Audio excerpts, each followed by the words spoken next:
Hello, welcome to the Market Carver. I'm Adam Harter, Chief Investment Officer, along with Zach Unger, Portfolio Manager, and also, as you will see, CFA Charter Holder. So happy to have him along here so we can go over a few of the topics with you, just as a context and backdrop.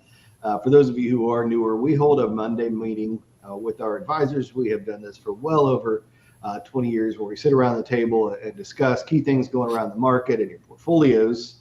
And they help feedback out of that meeting, what are the most important things from that we should share with you. And so for today, these are these topics. The first is investing at all-time highs. We've kind of been hovering around those for some time, and really some important context, in my opinion, for how investors need to think about that when we're at those levels.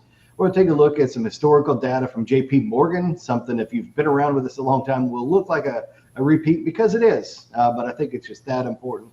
One of my favorite charts in all of finance. And then as we flip here into the early part of the third quarter, Zach's going to take a look at private equity, something that's his area of focus, with his portfolio management specialty being within alternative investments. So he'll give us an update there on what we might be seeing from private equity. So let's take a look at investing at all-time highs. And first, just a confession. And that confession is that getting into the industries, this was one of the hardest things for me to grasp and to learn. And I think it starts with that title we put there, buy low, sell high. It kind of ingrains this nature that when markets reach to a peak, there begins to be some sort of a fear that can creep in with that mindset. And so to that end, I think the historical data is so important to take a look at, because it's so counterintuitive. So this chart is taking a look at different time horizons going forward once the S&P 500 has reached an all-time high. So that's 1 year in the left panel, 3 year in the middle, and then 5 year going forward. The light blue are all the instances following a period when the S&P 500 had reached an all-time high, and then the darker blue is all other time periods. They're all fairly similar, which is, I think, important to note, but even more astonishing is that how frequently markets do better on the heels of all-time highs. And that is true whether it's 1 year out or even all the way out to 5 years. So any number of factors can come in and change the dynamic, enter the picture, and cause a correction or even a bear market.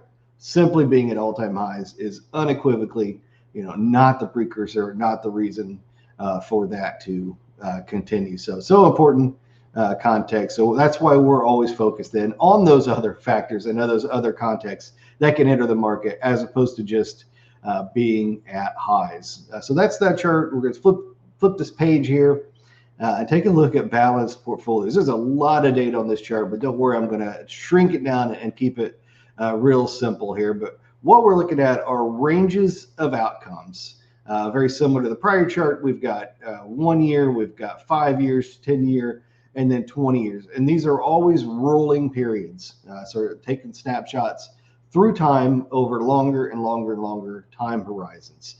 So the green on this is going to be stocks, the blue is bonds, and the gray then is a balanced or a 50-50 in their portfolio. We tend to think of balanced as closer to 60-40, not taken as just the standard, but more times than not a 60-40. But anyhow, their data, their math, 50-50 is what we'll go with. And we really want to focus in that gray period, and specifically 5 years. Now, why I look at 5 years is because I think that's a meaningful time horizon.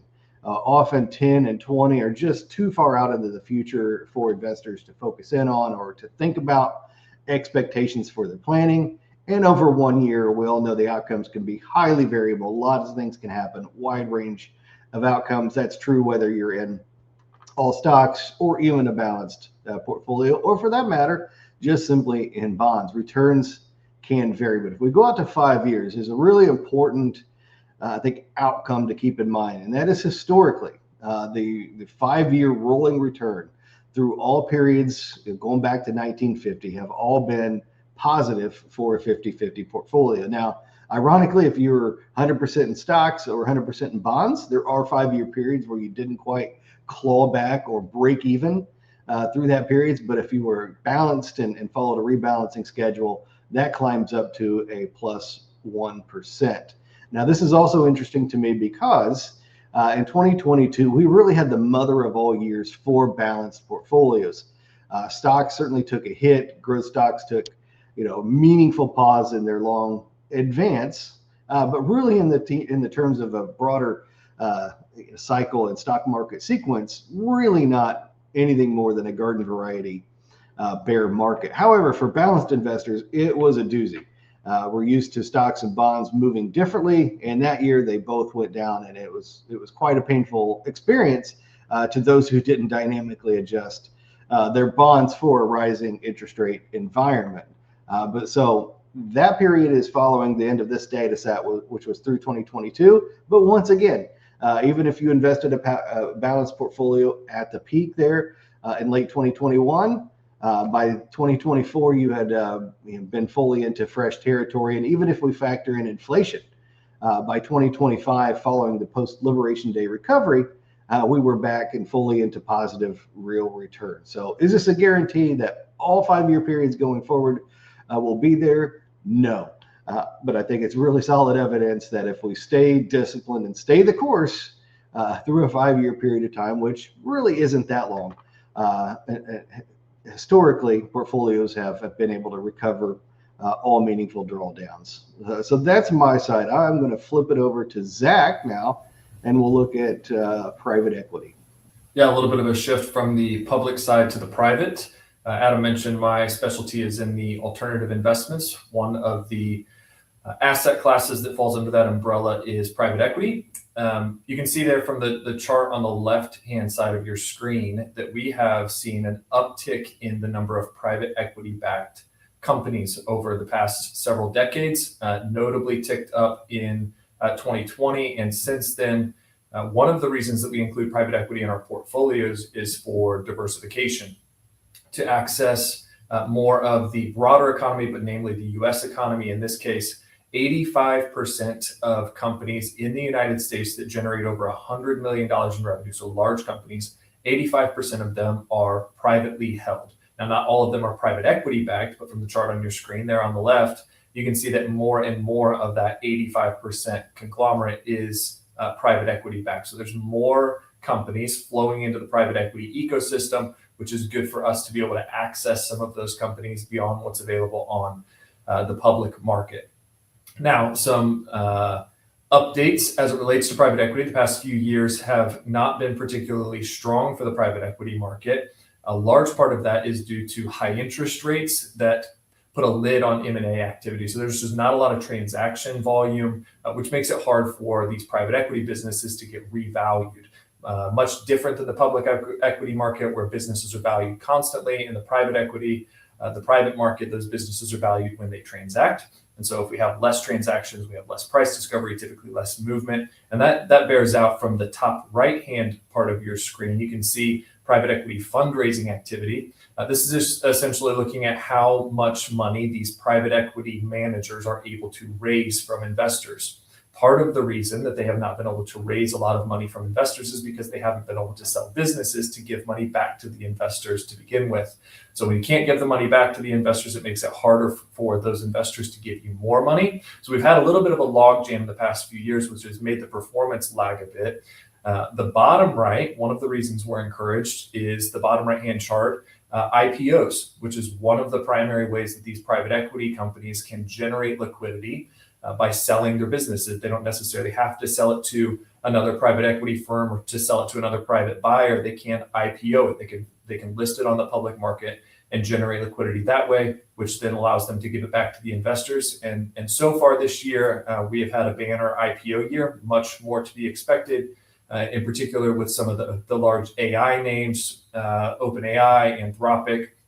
Obviously had a really large one with SpaceX here recently, and that's anticipated to continue. So we are encouraged. We also are seeing M&A activity pick up. If that remains strong, if the IPO market continues to be strong, should be a healthy development for the broader private equity market. We would believe or would anticipate that positive returns or strong returns would follow that activity. But then the next question goes, we'll show on the next screen here with the chart is, if we're buying into private companies, what kind of valuation are we buying them at? And you can see the light blue line there is It's enterprise value to earnings. You can think about this as maybe a broader like price to equity or price to earnings valuation model, a little bit different, but generally the same. And you can see that the multiple for private companies is the widest spread versus public markets that it has been in the past 10 years. Now, it's important to note that the data here is from the end of 2025, but by and large, those spreads are still consistent today. Not much from a valuation perspective has changed in the past 6 months or so. So what we're seeing here is we have a large influx of private equity-backed companies. That ecosystem is growing. It's going to take quite a bit of time for that to be unwound through heavier transaction volume. And what we're seeing is that there are better buying opportunities in the private equity space. So we really have a lot of tailwinds on the private side that should help bolster the portfolios, especially when you couple that with some of what we do on the public side. Awesome. Thank you, Zach. And thank you to all of you for giving us your time. We sure do value it. If we can be of service, please don't hesitate to reach out, 800-928-4001, or scan the QR code and do so electronically. Thanks again. Have a great weekend.